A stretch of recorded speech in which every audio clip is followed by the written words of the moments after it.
Hi everybody, this is our final video for the first third of the course. We're going to be looking at online branding and video marketing. I think there's a lot of interesting and cool things in this chapter that I think you're going to like.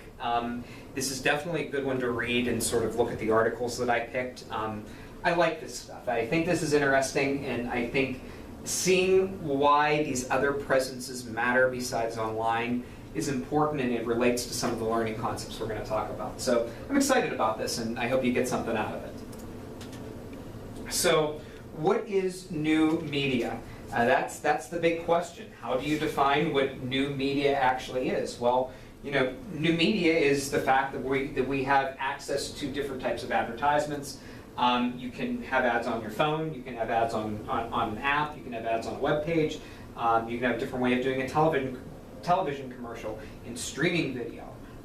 So understanding that there are different methods to get your product out there and utilize them, it's important for marketers to see that and understand that. And I hope you get that out of some of the stuff we're going to talk about. So, you know, the big ideas are the notion that every time you have some sort of marketing strategy, there's a huge pressure for ROI, which is return on investment, because you want to basically make sure that that advertising method you used was successful. So you want to see these different types of tools, whether or not they can work for your organization, and whether or not social media marketing can work as well.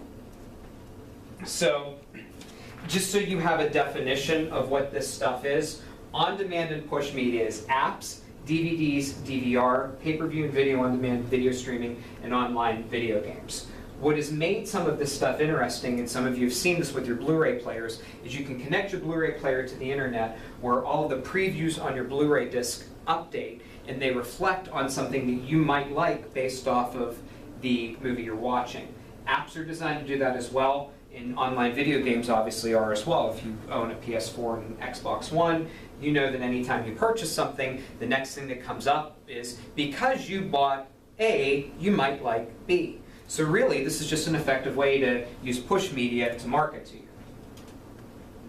So consumers have changed, and I think this is important. Consumers are looking more at the internet. They're looking at different devices in terms of how they're going to get their marketing strategies and what they're interacting with media. You notice that the internet is growing and television is still your leader. That shouldn't surprise anybody, but what I find interesting is this. Mobile phones is growing significantly, and mind you, this is 2010. I mean, I'm arguing 2014, mobile phones has to be at least 10 to 11% of the market share. Newspapers are so steadily declining in the United States. The digital newspaper medium is doing better than the regular newspaper medium, but I want to point that out because I think we're going to see this shift more to this, where newspaper marketing is going more to this mobile phone marketing. But I still think TV and video is going to be consistent, because you have to watch TV and you have to watch video, and there are some things that just can't be replaced. There are alternatives to TV, but there's also, you know, ways that TV can work for you, and things that you're not going to be able to find on the alternatives. So cell phones continue to grow in popularity. Obviously, most people now have a smartphone. 81% of the population in 2010 had a cell phone, and 50% of the population used a computer. And this is 16 nations across it. In the United States, that's even higher. But notice that per week, on average, look at the majority of people that are spending time using Facebook. 18 to 34, which is our target age and our target demographic, we're at 8.5 hours per week, an hour a day spent on Facebook. So that's an hour a day that you could be potentially spending, you know, related to your marketing strategies.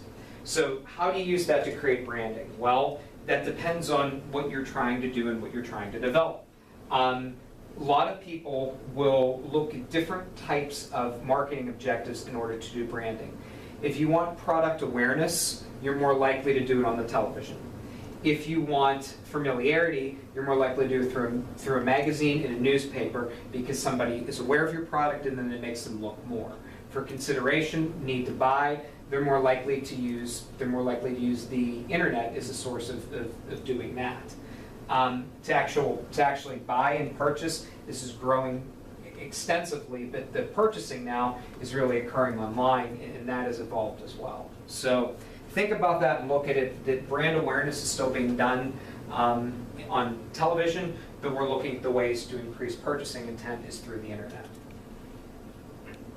So I think this is important. This is a big idea.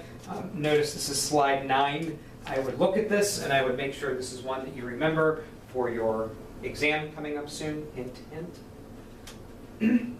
So the Ford commercials, the methods that they used, they tried to do this media. They tried to do this media campaign where they were using TV and magazines to get you to go on and do online ads, and they looked for people that were interested in Ford trucks and seeing their marketing plan, and they found a way to target 40% of the males that they wanted to see it within a day. As I stand up here right now and you think about how the motor vehicle industry has changed, Ford is reliant on trucks as their mode of everything. If Ford has access to trucks, it's one of the reasons why they're doing well. So please consider that. I mean, Ford's market share has increased steadfast in trucks and has declined significantly in cars. So they're targeting their market, and they know that they have a specific market of people that want it. So TV gives you the greatest reach, but it's not cost efficient. Think about what I said in the last video where we were talking about the Super Bowl. TV is not cost efficient at all. And that's one of the biggest problems that you can have, because if you want a TV campaign, it's going to cost you money. So if Ford would have been more cost effective, they could have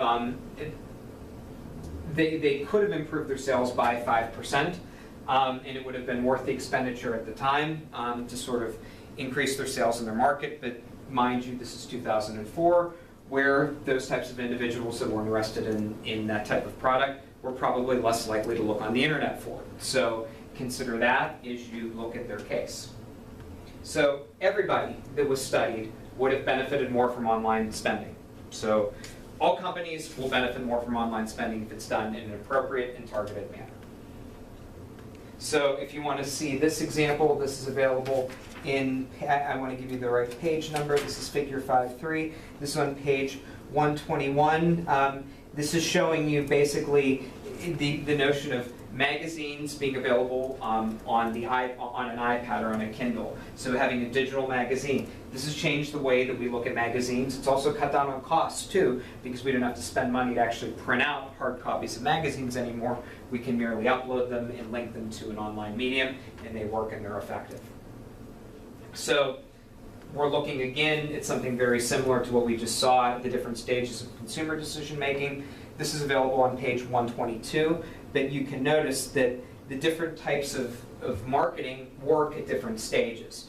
For initial consideration, you have to do traditional advertising and in-store experiences, and then once they're familiar with it and they've researched it, which is what you use the internet for, then it's going to lead into your more interactions with the internet, online research, and that's going to come more at the second and third stages.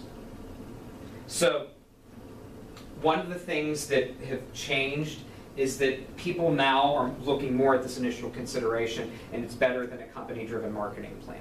You want to make people interested in your product and want to see your product and see what it offers.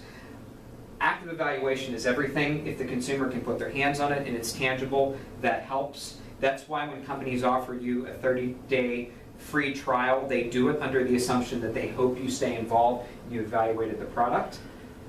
Your closure, if you have a good experience and your peers don't have a good experience, you're going to be equally happy because you had a good purchase and you had a good experience, so that's greater than what your peers experienced.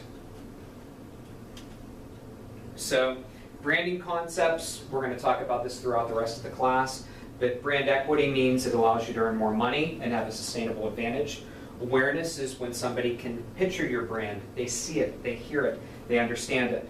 And then the image is sort of the favorability, strength, and uniqueness of the brand as well. So I give you the hierarchy of brand development. This is available on page 124. You're welcome to take a look at this as well. So Strong brand development is companies that are really interactive, they engage with their audience, and they listen to what their customers want. If you've done proper brand development, you'll do what the customers are calling for, what they want to see. Target marketing is geared directly towards who the customers are and who are the people that are going to be likely to be easily recruited. And you can do this with offline brand building as well through television ads, newspaper ads, and radio ads. So we give you some good brand building activities. You're welcome to take a look at these. See if these are things that would certainly appeal to you and pertain to you depending on your products that you're looking at. So a brand community is basically when people get together and it's a non-geographically bound community with social relations among people that admire a brand. I will give you two examples of this that I think are appropriate and that you can at least relate to. Jeep has something every single year where all Jeep owners are invited to a certain place and they can go and ride their Jeeps together and be part of this Jeep community. And they do that through social awareness and social relations, and then it helps keep the community strong. People gain friendships, and their friendships they realize were gained through having Jeeps. The other one that I want to mention, if you've ever seen the movie Big Lebowski, you know that that's kind of been a cult classic where when it was in the theaters it failed miserably. But they turned the concept of Lebowski, and there are college, if you've ever seen the movie, realize there are college classes at universities that are classes on this movie and the concept of the Big Lebowski. They turned it into its own brand community. There are festivals every year that are at bowling alleys. People dress the parts of the characters. Rocky Horror Picture Show did the same thing too. But they created this brand community where people get together and they promote it, and it becomes a brand in itself. So if you can find a way to make your product do that, like Jeep, like Rocky Horror, like Big Lebowski, you're going to increase your level of people committed to it, but it's going to be an expense, and the marketer better be involved in it as well. So video marketing. People use YouTube and Google for video for entertainment and marketing. That's a no-brainer. That goes without saying. Nothing really more to say there. So some people, we're getting to a population now where people are watching video multiple times on multiple screens. You're seeing that we're getting into households where people have 2 or 3 televisions in their living room plus computers. This has really changed, and this has evolved from what it was in the 80s or 90s, but we're seeing that there are people that are watching videos on multiple screens at one time. And I always think back, and I'm dating myself, but I think Back to the Future too, and when their perception of 2015, when they were picking the 6 channels they wanted to watch at one time, and they were on the screen at one time, all the sound is there. A lot of what was said in Back to the Future 2 didn't come true, but here's an example of something that actually did in that movie, which I think is fascinating. So how does video impact those who purchase? I think some of this is interesting. Retail videos increased more during the holiday season, so you want to target your market there. If you view the video, you're more likely to buy it. If you remain on the site for 2 minutes longer than other visitors, you're more likely to purchase. And those that actually have done videos to show the product have increased their average sales significantly. So another diagram that is in the book that is certainly worth mentioning. This is available on page 130, but you can look at the different age groups that are doing this. Once again, notice right here, the trend is showing that people that are doing more video stuff are people that are between 16 and 24, and the people that aren't are 55 and 64, but as I said in the beginning of the class, this age group will move to this one, and this one will move to this one, and this one will move to this one, and this one is going to fall off the face of the earth. So that's going to change your marketing strategies. So you have to be evolving and moving at the time. More video advertising is growing. This is available on page 130 in the textbook as well, and you're welcome to look at this. So different types of videos. We could spend time going over each one of them. Slideshows, take a PowerPoint presentation, make a video out of it. Product demonstration. I'd love to just have a click to a link right here and put in a Billy Mays commercial, because that man could demonstrate products. But you would click on it and it shows you how to do the product. Some of them are how-to and tutorials. If you've ever visited Dyson's website, they're very good about this. Case studies and testimonials, customers telling you why this particularly matters. If there's any vignettes or series involved, that's something else as well. And then there could be links in the videos that will link you to another video if there's something you're interested in. And that's called a nesting or branching video. I've seen it referred to as nesting videos in a lot of my text, but in here I guess they refer to it as a branching video. So marketers try different things, and they see what works and they see what doesn't work, and you do it through strategy, and that's what you have to do. So most importantly, being relevant and being timely is more important than the actual production. So meaning that, as we saw in the graph we presented a few slides ago, that holiday research is much, much, much more important, because that's going to be timely and that's going to be relevant to people that want to purchase things. So what do? You publish, you optimize, you promote, and you analyze. That's what most people involved in video marketing do. And they do this as a way to show whether or not their strategies work or not. So what do you have to do? You have to make it entertaining. You have to have a compelling story. My favorite commercial that I like right now that's going on the internet that's huge, if you've seen Cat and Kitten, it's a Friskies commercial that basically shows a cat mentoring a young kitten how to adjust in life. They had a great one for the Super Bowl, but it's really to market Friskies. But you see it, and that's the product they're going for. I guess it's relevant for an audience because if you're part of that audience, well then guess what? You care and you like cats, so that probably matters to you. And it can be creative, and if it works, it works.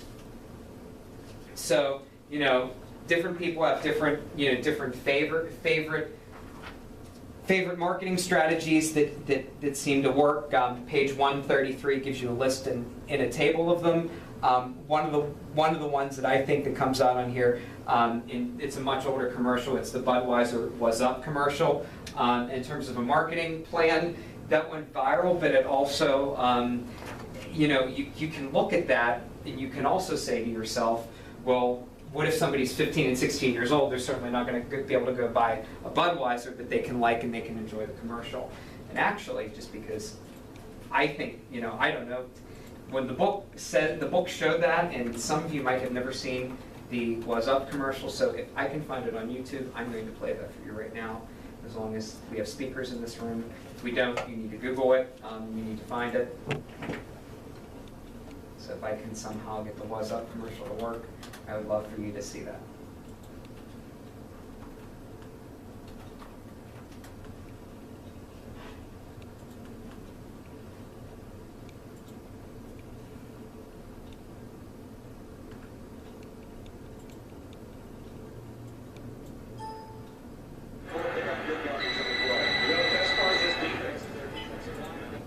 Hello? Yo, what's up? Nothing big, just watching the game, having a bud. What's up with you? None. Watching the game, having a bud. True. What's up? Yo, what's that? Yo, pick up the phone. Hello? What's that? What's up? Yo, where's Dookie? Yo, Dookie? Yo. What's that? What's that? Hold on. Hello?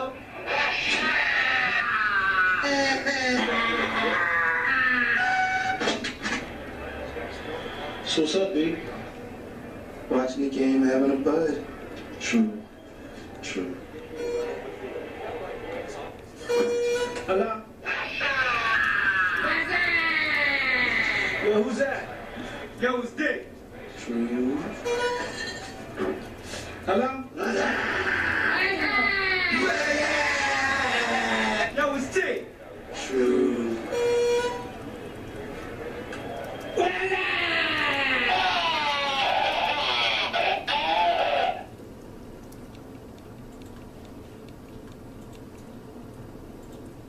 So, if you've never seen that commercial, let me get the slideshow back up real quick from the current slide. If you've never seen that commercial before, when that commercial came out, it was spoofed on every single late night talk show.